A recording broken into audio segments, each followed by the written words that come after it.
Good afternoon. I'm Digital Anchor Brandi Smith. Earlier today, we heard a revised timeline from the Department of Public Safety Director Stephen McCraw.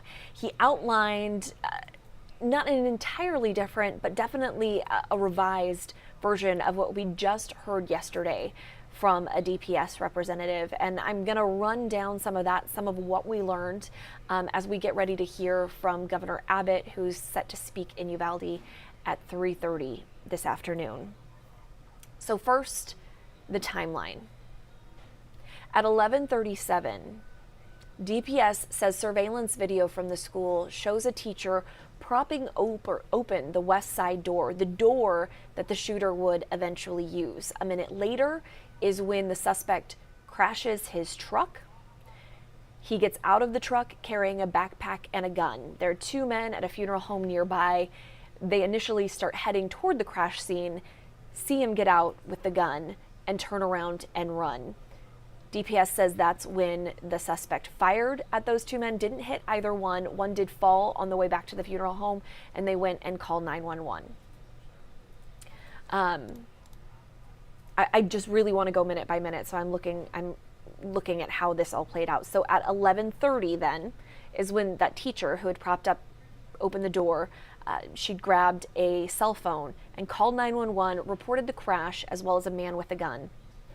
The suspect at 11:31 had reached the last row of cars in the parking lot and was starting to open fire on the school, aiming toward the windows of some of the classrooms. So DPS says some of the students in those classrooms may have been hurt. Also at 11:31, this is when a Uvalde CISD police officer arrives on scene. There have been previous versions. Initially, it was reported that Uvalde CISD officer exchanged fire with the suspect. DPS has now come out 2 days and said, no, that is not the case. The officer wasn't on scene, heard the reports of shots fired, drove over, but headed to the back door because he believed that's where the shooter was. And in doing so, drove right past the shooter in the parking lot. At 11:33, the suspect entered the school through that door that had been propped open. That is also when the suspect starts shooting into rooms 111 or 112. DPS says it's not clear based on the angle of the camera, adding that about 100 rounds were fired at that time.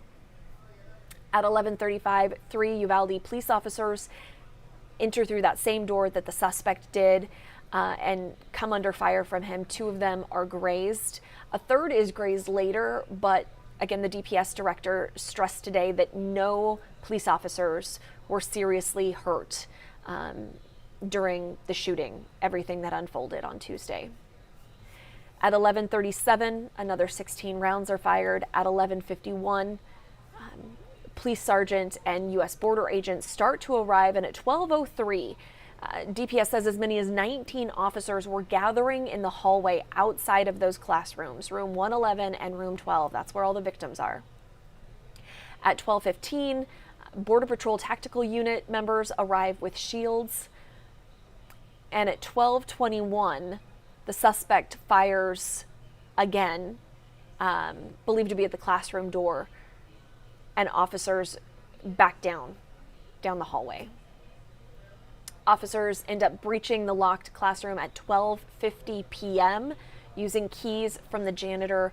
That is when officers kill the suspect and finally see the classrooms inside.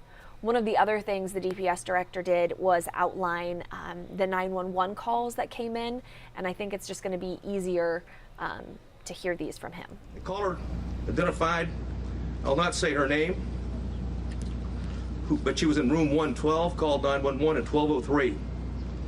The duration of the call was 1 minute and 23 seconds. She identified herself and whispered she's in room 112. At 12:10, she called back in room 12, advised there were multiple dead. 12:13, again she called on the phone. Again at 12:16, She's called back and said there was 8 to 9 students alive. At 12:19, the 911 call was made, and another person in room 111 called. I will not say her name. She hung up when another student told her to hang up. At 12:21, you could hear over the 911 call that 3 shots were fired. At 12:36,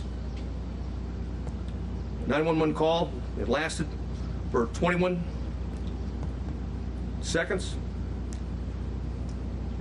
The initial caller called back, student, child, called back, and was told to stay on the line and be very quiet. She told 911 that he shot the door. At approximately 12:43 and 12:47, she asked 911 to please send the police now.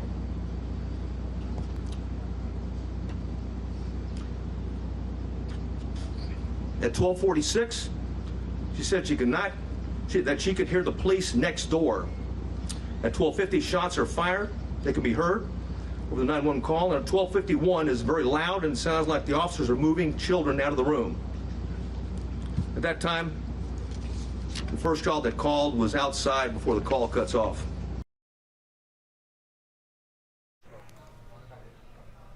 When he was questioned a little later, Director McGraw said that at least 2 of the 911 callers were students, and both of them made it out.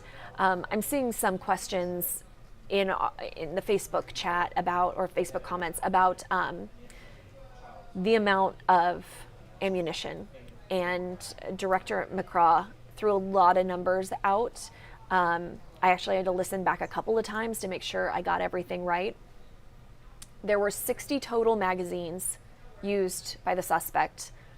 11 were found inside the classrooms. 3 were on the suspect's body, 2 were in room 12, and 6 were in room 11. 5 of those were on the ground in room 111, and 1 was in the rifle. 32 were found at the school outside of the classrooms, 1 was outside the school building, and 31 were in the suspect's backpack. Another 15 were at the crash site where the truck was, and then he had 2 at his residence. But going through the rounds of ammo, there were 350 rounds found inside the school. 142 of those were spent cartridges, and 173 were live rounds. 922 were found outside the school but on school property. 22 were spent cartridges. 900 were live rounds. And at the crash site, there were 22 spent cartridges, 420 were live rounds. As for law enforcement, a total of 35 spent cartridges, 8 in the hallway, and 27 in room 111. That's where the suspect was killed. The other question, I know a ton of you are asking it because it's been the major question as we've learned more details, is why did it take so long? Why did it take so long from that first 911 call at 11:38 or 11:40 until 12:40 when the suspect was killed? And here is the explanation from, again, DPS Director Stephen McCraw. You know, the on-scene commander considered it a barricaded subject and that there was time and there were no more children at risk. Obviously, you know, based upon the information we have, there were children in that classroom that were at risk, and it was, in fact, still an active shooter situation and not a barricaded subject. Hey, for the benefit of hindsight, where I'm sitting now, of course it was not the right decision. It was the wrong decision, period. There's no excuse for that. But again, I wasn't there, but I'm just telling you, from what we know, we believe there should have been an entry at that as soon as you can. Hey, when there's an active shooter, the rules change. It's no longer, okay, it's no longer a barricaded subject. We don't have time. You don't worry about outer perimeters. And by the way, Texas embraces active shooter training, active shooter certification, and that doctrine requires officers, we don't care what agency you're from, you don't have to have a leader on the scene. Every officer lines up, stacks up, goes and finds where those rounds are being fired at and keeps shooting until the subject is dead, period.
Apologies. Now I see why the comments were coming in so fast. My microphone wasn't on. That is 100% my fault. I run all the computer here, video, looking at comments.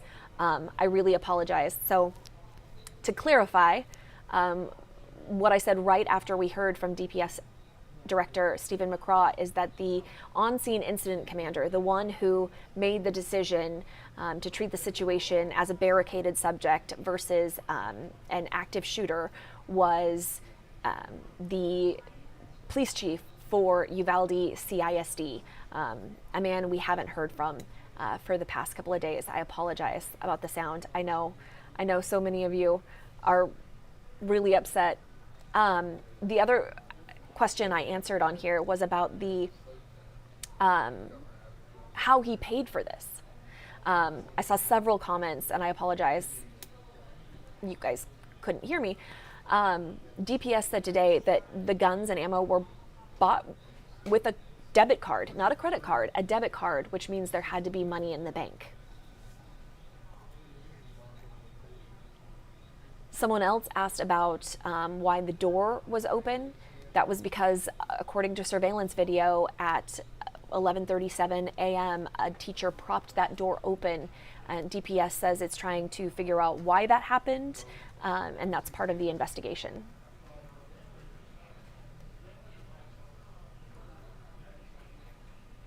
Sorry, I'm scrolling through all the no sound comments. I really, truly apologize.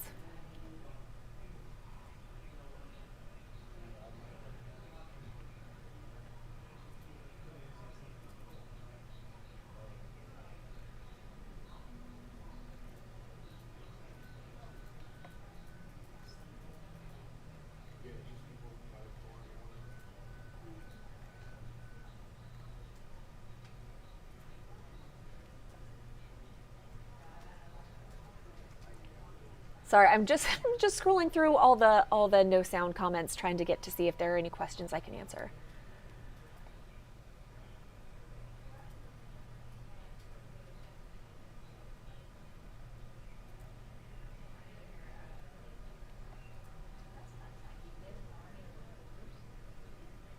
Joe asked why no school resource officer on duty.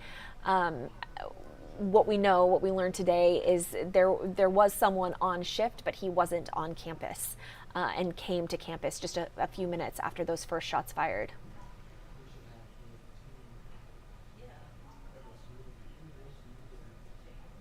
As far as whether they've questioned the teacher yet, we don't have that answer. DPS did say that they are doing hundreds of interviews as part of this investigation. The FBI also chimed in and said it's supporting the investigation, and that if there is the agent called it a federal nexus, essentially if there is a need for the federal government to step in and start investigating, it's ready to do so, but that it's had about 200 people in Uvalde for the last 4 days working on this case as well.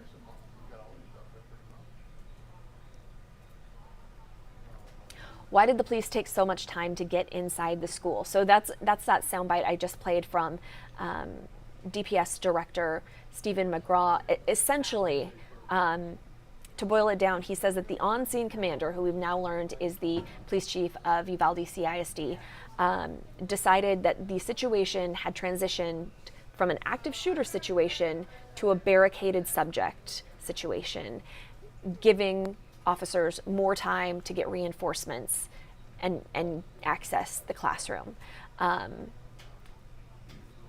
DPS says in hindsight that was the wrong decision, and we don't know how many lives were lost in that time. That was another question that the DPS director was asked, and he said that's something they're working to get answers on right now, because 40 minutes is a long time after a person has been shot. But we don't have a definitive answer.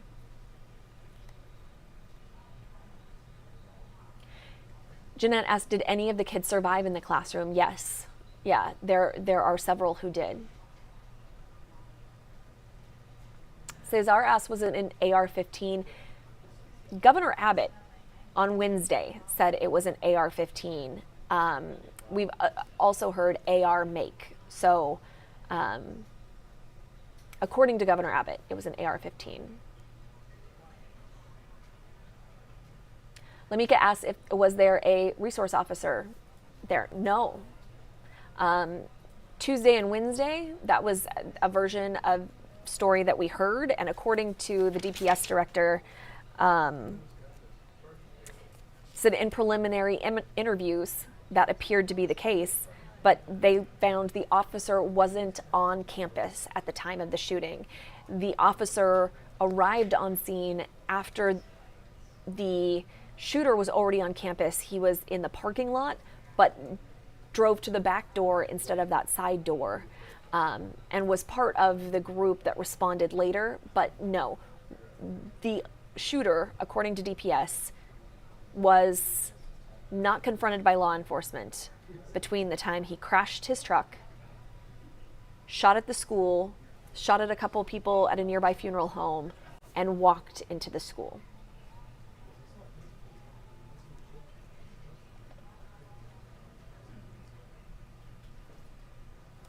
Are other folks still having sound issues?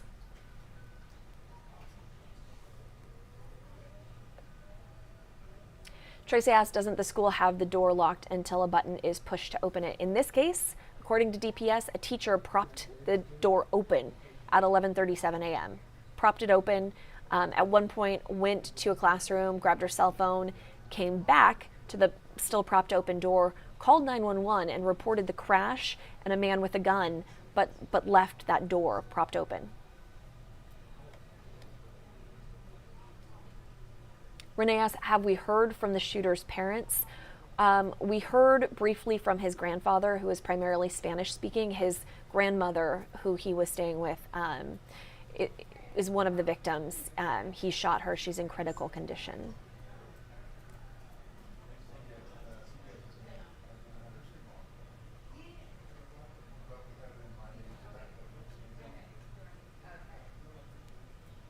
A lot of people are asking about the officers that got their kids before. This is Karina's language. What about the officers that got their kids before rescuing other students? DPS, when asked about this, DPS Director Stephen McCraw said, not that I know of. He said that some law enforcement officers did arrive on scene and just start evacuating classrooms. The grandmother is still alive, Rosa.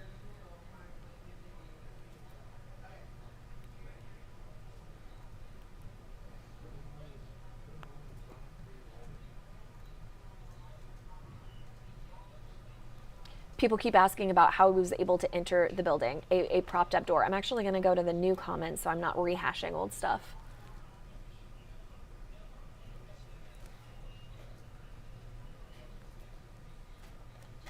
Okay, now let me... Lindsay asked, police just sat outside while he was in there killing a bunch of kids.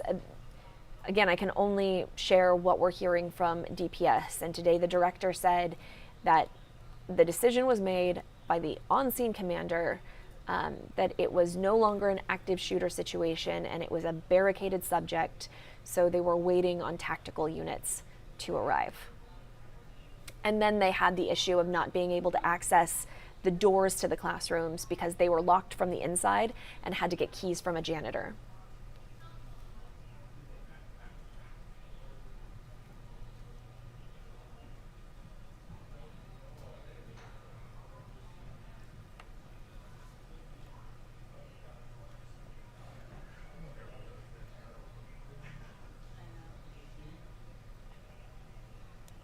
Karina asked, where did they get the information that it turned from an active shooter to a barricade situation? That was the decision made by the on-scene incident commander.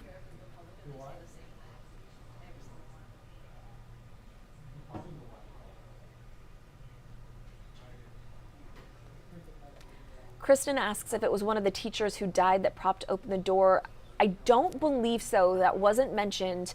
And when she went to get her phone, she went to a different classroom, not 111 or 112, according to DPS.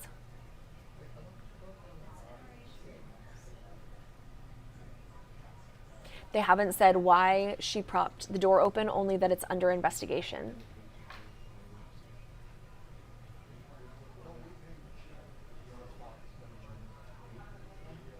Imelda asks about the cost of the guns and the truck. The truck was his grandmother's.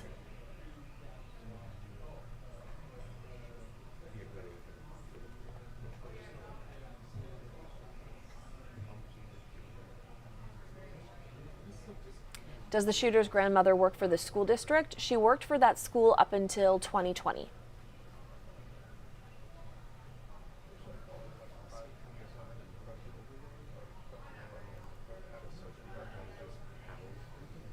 At this point, we don't have any indication why he chose that school. DPS says they don't have an answer for why this happened.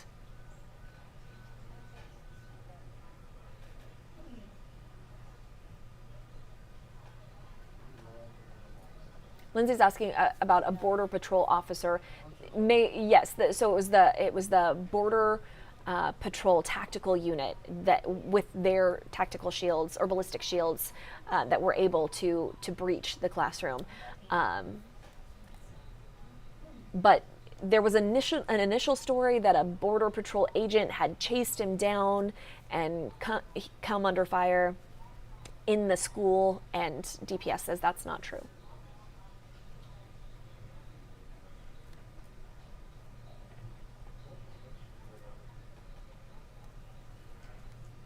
Carol Ann is asking about a previous arrest. So this is something that's been circulating on social media, and DPS cleared that up. This suspect was not previously arrested for a school threat. There were 2 juveniles arrested in that case, and the suspect was not one of them.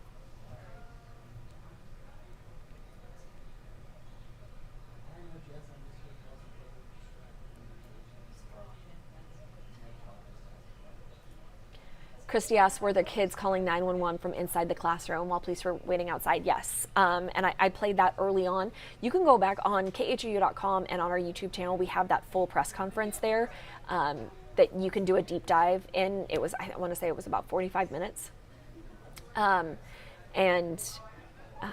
Director McCraw went through the 4 different callers that called into 911, called into dispatch.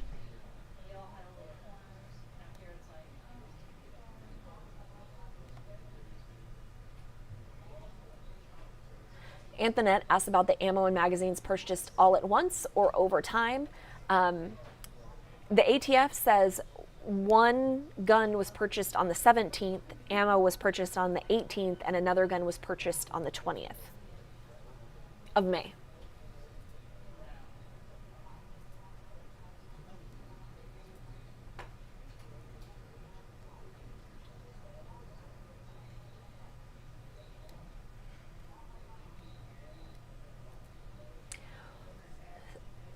Sandra asks, while the officers were waiting on a key, did they hear gunshots inside of the room?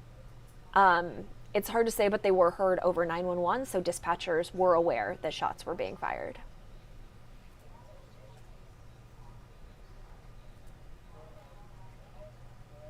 Eleanor asks again why the school was targeted. We don't know. Someone asked about Governor Abbott. He is not appearing in person at the NRA convention in Houston. Instead, at 3:30, coming up here in about 5 minutes, we expect to hear from him. He's holding a press conference in Uvalde. And I will hop off of here before then.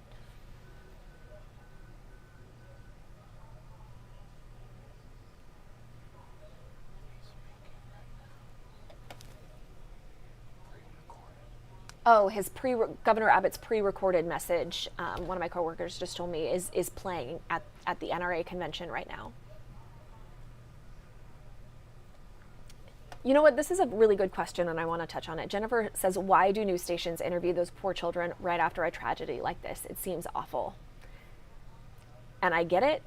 As a reporter, one of my least favorite things to do is to make those calls or try to talk to families on what is inarguably the worst day of their life. But one of the reasons we do it is because they deserve to have their stories told, maybe not at that moment, but when they're ready.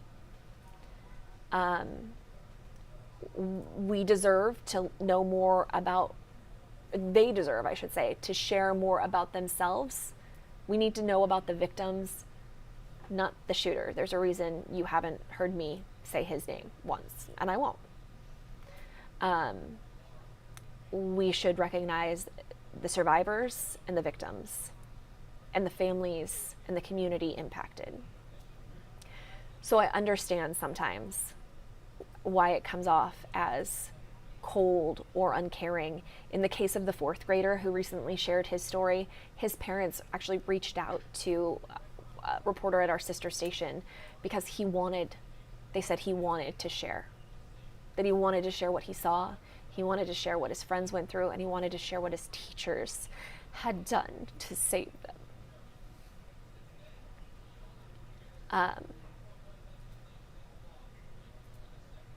Not every child is going to be that comfortable. Not every child ever will. But in that instance, that's why we did an interview with that fourth grader.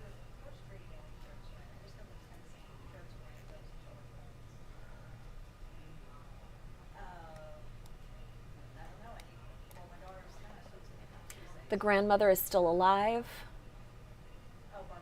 We don't know what's going to happen with the teacher or the police chief. All the guns and ammo were purchased legally according to the ATF. We don't know if the wreck was intentional. There wasn't another vehicle involved.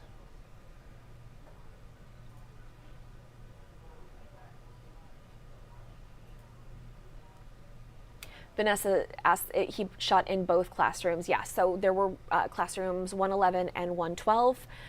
They were connected by an adjoining door.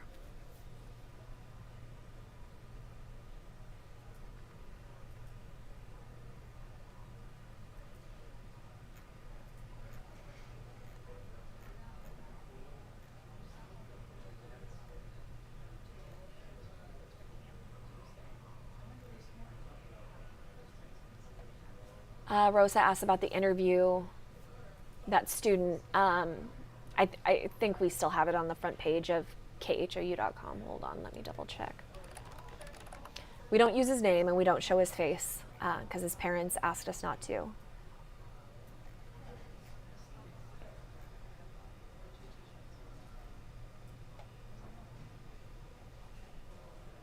We might not.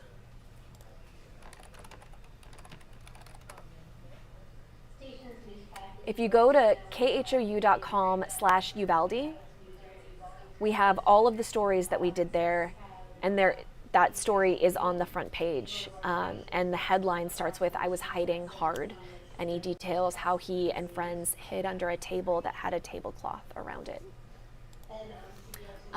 We are getting ready to hear from Governor Abbott in Uvalde, so I'm going to hop off of here. But I really encourage you to go to that. So if you want to dig into more of what we learned today from the press conference from DPS, what families are saying, all 21 victims have been identified. You can learn more about them. Go to khou.com/Uvalde, and we have every article that KHOU as well as our sister stations across Texas have been working on. And of course, as we learn more information, we will bring it to you.